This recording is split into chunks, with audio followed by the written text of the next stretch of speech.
आज हम लोग पढ़ेंगे मौलिक अधिकार, जिसे मूल अधिकार भी कहा जाता है। मौलिक अधिकार जो भारतीय संविधान के भाग 3 में अनुच्छेद 13 से 35 तक निहित है। तो मौलिक अधिकार को शुरू करने से पहले हम इसका थोड़ा आप लोगों को भूमिका बता देते हैं। जैसे अनुच्छेद 14 से 18 तक हम लोग समता का अधिकार बोलते हैं। अनुच्छेद 19 से 22 तक को हम लोग स्वतंत्रता का अधिकार बोलते हैं। अनुच्छेद 23 और 24 को शोषण के विरुद्ध अधिकार बोलते हैं। अनुच्छेद 25 से 28 तक को हम लोग धर्म की स्वतंत्रता का अधिकार बोलते हैं। अनुच्छेद 29 और 30 को हम लोग शिक्षा का अधिकार अल्पसंख्यकों के लिए। अनुच्छेद 31 को हम संवैधानिक अधिकार है, ये बताएंगे इसको आगे चलकर, इसको संपत्ति का अधिकार बोलते हैं। अनुच्छेद 32 जो संवैधानिक उपचार का अधिकार है। तो चलिए हम लोग अब इसको शुरू करते हैं विस्तार के साथ। अनुच्छेद 13 में क्या है? अनुच्छेद 13 में ये लिखा गया है कि अगर कोई भी कानून ऐसा बनाया जाता है विधायिका के द्वारा जो मौलिक अधिकार का हनन करता है या मौलिक अधिकार को ख़त्म करने की कोशिश करता है, तो उस कानून को कोर्ट के द्वारा अनुच्छेद 13 के तहत ख़त्म कर दिया जाएगा, मतलब शून्य यानी समाप्त कर दिया जाएगा। यदि ऐसा कोई कानून विधायिका द्वारा बनाया जाता है जिसका आधा भाग मौलिक अधिकार को सपोर्ट करता है और आधा भाग उसको ख़त्म करने की कोशिश करता है, तो कोर्ट के द्वारा अनुच्छेद 13 के तहत जितना उस कानून का हिस्सा मौलिक अधिकार को ख़त्म करने की कोशिश करता है उसको शून्य कर दिया जाएगा और उतना हिस्सा ही लागू होगा जितना हिस्सा उसको सपोर्ट करता है। अनुच्छेद 14 में ये लिखा गया है समता का अधिकार। समता का अधिकार यानी ये होता है कि आप किसी भी राज्य में जाइए या कहीं जाइए तो आप लोगों से भेदभाव कोई नहीं किया जाएगा कानून को लेकर के, इसको बोलते हैं समता का अधिकार। अनुच्छेद 15 में क्या है? अनुच्छेद 15 में लिखा गया है कि आप किसी भी व्यक्ति से जाति, वंश, मूल, कहाँ का रहने वाला है या रंग के आधार पे उसके साथ आप भेदभाव नहीं कर सकते हैं। ये है अनुच्छेद 15। अब आते हैं अनुच्छेद 16 में। अनुच्छेद 16 में लिखा गया है लोक नियोजन में सबको समान अधिकार, यानी सरकारी नौकरी में सबको एक समान अधिकार दिया जाएगा। इसी अधिकार को हम लोग एक्सप्लेन करेंगे, यानी अनुच्छेद 16 को थोड़ा आगे चल के। तो इसी में हम लोग आरक्षण के बारे में पढ़ते हैं, जैसे ओबीसी, ईडब्ल्यूएस सब आरक्षण है ना, तो हम लोग इसको इसी में विस्तार में पढ़ते हैं। अब आते हैं अनुच्छेद 17 पे। इसमें लिखा गया है अस्पृश्यता का अधिकार, यानी ये होता है कि आप लोग किसी के साथ जाति के आधार पे भेदभाव नहीं कर सकते हैं। किसी सार्वजनिक स्थान पे भी आप किसी व्यक्ति को उसके जाति के नाम से बुला के आप उसको बेइज्जती नहीं कर सकते हैं, आप उसको नीचा नहीं दिखा सकते हैं। इसको बोलते हैं अस्पृश्यता का अधिकार। अनुच्छेद 18 में ये लिखा गया है कि आप इंडिया के हैं अगर, तो किसी भी विदेशी देश, मतलब किसी भी विदेशी से या किसी विदेशी संगठन से आप लोग अवार्ड नहीं ले सकते हैं। सैनिक अवार्ड हो, शिक्षा का अवार्ड हो, आप ये अवार्ड ले सकते हैं कब? जब राष्ट्रपति आपको बोले ठीक है ले सकते हैं, मतलब राष्ट्रपति के सलाह पे ले सकते हैं। ऐसे आप लोग ये अवार्ड नहीं ले सकते हैं। अब आते हैं अनुच्छेद 19 में। अनुच्छेद 19 जिसमें 6 अधिकार है। पहला है बोलने का अधिकार, जिसको 19A1 में पढ़ते हैं, बोलने का अधिकार। इसी अनुच्छेद के तहत मीडिया बोलता है और क्लेम करता है कि मुझे बोलने दिया जाए क्योंकि संविधान से मुझको अधिकार है।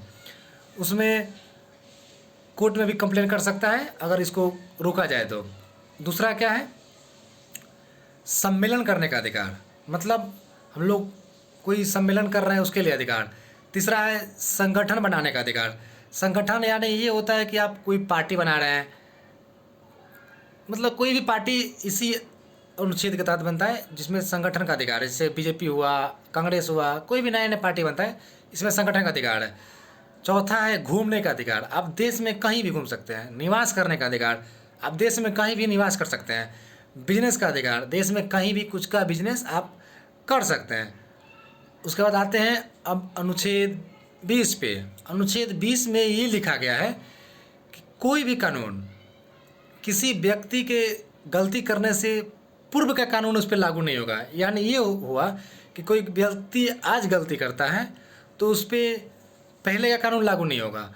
यानी अगर आज कोई कानून बना है और आज गलती हुआ है और आज कानून लागू हो चुका है तो उसको पहले के कानून से उसको दोषी नहीं दिया जाएगा या उसको नहीं देखा जाएगा, उसको आज के कानून से देखा जाएगा। दूसरा क्या है, इसमें एक व्यक्ति को दोबारा सज़ा नहीं दे सकते हैं, इसमें अनुच्छेद 20 में लिखा गया है। अब आते हैं अनुच्छेद 21 में। अनुच्छेद 21 को बोलते हैं प्राण एवं दैविक स्वतंत्रता। इसमें 35 अधिकार है, जैसे आपको निजता का अधिकार है, आपको अपने मनपसंद इंसान से शादी करने का अधिकार है, लड़का हो या लड़की किसी को भी। इसमें बहुत सारा अधिकार है, 35 प्रकार का अधिकार है। इसको एक्सप्लेन करने पे पता चल जाएगा, इसको दूसरे वीडियो में हम एक्सप्लेन कर देंगे। अब आते हैं अनुच्छेद 22 में। अनुच्छेद 22 में ये अधिकार लिखा गया है कि आप किसी भी व्यक्ति को गिरफ्तार तो कर सकते हैं, लेकिन आपको गिरफ्तारी करने के 24 घंटा के बाद, मैंने उसके अंदर में आपको मजिस्ट्रेट के सामने ले जाना पड़ेगा। किसी भी व्यक्ति को आप ज़बरदस्ती नहीं बोल सकते हैं कि आप अपने खिलाफ गवाही दीजिए, ये अनुच्छेद 22 में है। अनुच्छेद 23 जो शोषण के विरुद्ध अधिकार है, इसमें है कि आप किसी भी, इसको बोलते हैं बगात शर्म, ठीक है। बगात शर्म का मतलब ये होता है कि आप किसी का देह का बिजनेस नहीं कर सकते हैं, मतलब कि कोई किसी को बेच दे, ये सब आप लोग नहीं कर सकते हैं। ये अनुच्छेद 23 में लिखा है। अनुच्छेद 24 में है कि आप किसी छोटे बच्चे को कारखाना में काम नहीं करवाएंगे। इसका मतलब 18 साल से कम कोई व्यक्ति है तो आपको अनुच्छेद 24 के तहत आपको कारखाना में उसको करवाने का अधिकार नहीं है काम। इसी कानून के तहत कोई भी कंपनी 18 साल से कम के लड़के को अपने यहाँ काम पे नहीं रखता है। अब आते हैं अनुच्छेद 25 में, जो धार्मिक स्वतंत्रता का अधिकार है। इसमें लिखा गया है कि कोई भी व्यक्ति कोई भी धर्म अपना सकता है, इसका वो अपना अधिकार है। ये अनुच्छेद 25 में लिखा गया है। अनुच्छेद 26 में धार्मिक कार्य की स्वतंत्रता का अधिकार है, मतलब कि आप अपने धर्म के लिए काम कर सकते हैं, इसके लिए कोई आपको नहीं रोकने आएगा। अनुच्छेद 27 में है कि आप किसी भी धर्म को मानते हैं तो आपको उसके लिए कर देना अनिवार्य नहीं है। जैसे चंदा लिया जाता है तो उसको कर में नहीं देखा जाता है, वो अपने लोग संतुष्टि से देते हैं कि मुझे पूजा करना है या कुछ भी करना है तो अपने संतुष्टि से देते हैं। लेकिन कोई व्यक्ति किसी भी धर्म को मान रहा है तो उसको मानने के लिए उसके लिए उसको कर देने की ज़रूरत नहीं है। अनुच्छेद 28 में ये है कि आप किसी भी शिक्षण संस्थान में आप धार्मिक शिक्षा नहीं दे सकते हैं। इसमें 3 प्रकार के विद्यालय होते हैं, जिसमें किसी में शिक्षा दे सकते हैं, किसी में ब्लेम होते हैं कि नहीं दे सकते हैं। तो इसको एक्सप्लेन करने पे बताएंगे कि किस में दे सकते हैं शिक्षा, किस में नहीं दे सकते हैं। अब आगे अनुच्छेद 29 में है भाषा लिपि की संरक्षण का अधिकार। यानी ये होता है कि कोई भी अल्पसंख्यक वो अपने भाषा का, संस्कृति का संरक्षण कर सकता है, उसे ख़त्म नहीं किया जा सकता है, कोई ज़ोर ज़बरदस्ती उसके लिए नहीं किया जाएगा। अनुच्छेद 30 में ये है कि कोई अल्पसंख्यक अपने लिए विद्यालय खोलना चाहता है तो उसका प्रशासन स्वयं करेगा। इसके लिए सरकार उसको ज़बरदस्ती नहीं करेगी कि तुम अल्पसंख्यक हो और कॉलेज खोले हो तो प्रिंसिपल मेरा रखो, टीचर मेरा रखो। इसके लिए कोई भी ज़बरदस्ती नहीं किया जाएगा सरकार के द्वारा, वो अपना खुद रख सकता है। जो अनुच्छेद 21 आपको बताए थे, अनुच्छेद 21 शुरू में ये एक संवैधानिक अधिकार है। ये पहले मौलिक अधिकार था, लेकिन इसको 44वें संविधान संशोधन 1978 के द्वारा इसको एक संवैधानिक अधिकार कर दिया गया और इसको 301 में कर दिया गया। तो इसको जब संवैधानिक अधिकार पढ़ेंगे तो इसको पढ़ाएंगे। अनुच्छेद 32 ये एक संवैधानिक उपचार का अधिकार है। इसमें ये लिखा गया है कि अगर कोई व्यक्ति आपके मौलिक अधिकार को हनन कर रहा है तो आप सीधा सुप्रीम कोर्ट जा सकते हैं, अनुच्छेद 32 के तहत। और इसमें 5 अधिकार दिए हैं: बंदी प्रत्यक्षीकरण, परमादेश और 5 अधिकार परीक्षा, आगे चलकर प्रतिषेध, उत्पीड़न। इसमें 5 प्रकार का अधिकार है, जिसमें सबको अलग अलग एक्सप्लेन किया जाएगा तो बताया जाएगा।